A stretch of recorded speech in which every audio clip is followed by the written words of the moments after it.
Have you ever thought about why magicians use playing cards? Well, let's find out.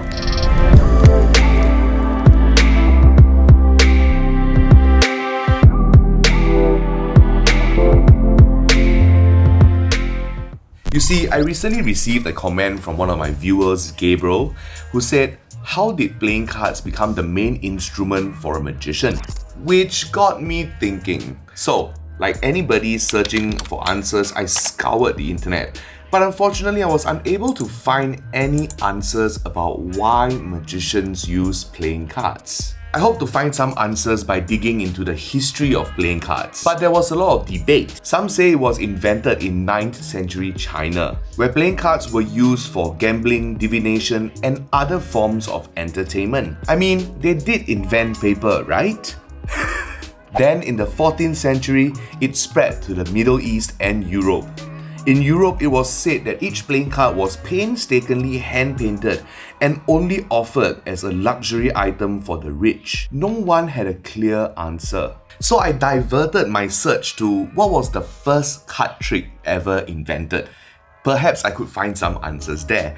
However, the results were a bit mixed. You see, the history of card magic is different across different countries and cultures and different time periods. Most of them point toward gamblers or card cheats and how they would manipulate the cards to give them an advantage during the game. Like the book Discovery of Witchcraft, written in 1584 by Reginald Scott, has a section about the use of magic and deception in various forms of entertainment.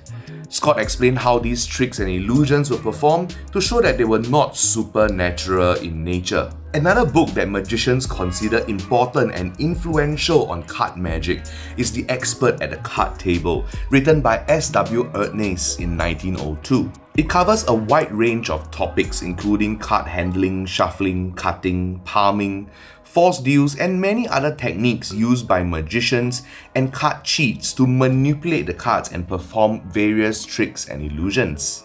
But still, there was no answer as to why magicians use playing cards. So I thought to myself, maybe all these reasons that I pointed out above constitute to the reasons why magicians use playing cards. First, playing cards have a long history in association with magic, which adds to its appeal and mystique. Secondly, playing cards are easily attainable. You can find them in all households and they are readily available in convenience stores. It is small and lightweight, which makes it easy for magicians to carry around. They are also easy to manipulate and allow magicians to perform a variety of card tricks. Lastly, playing cards are considered to be familiar to most people, which makes them even more relatable and easy for the audiences to understand the magic being performed. What are some of the reasons you think magicians use playing cards? Let me know in the comments below. Lastly, the best way to learn card magic is to master its foundations. I have just the playlist for you right over here. You guys take care, stay safe, and I'll see you on the next one.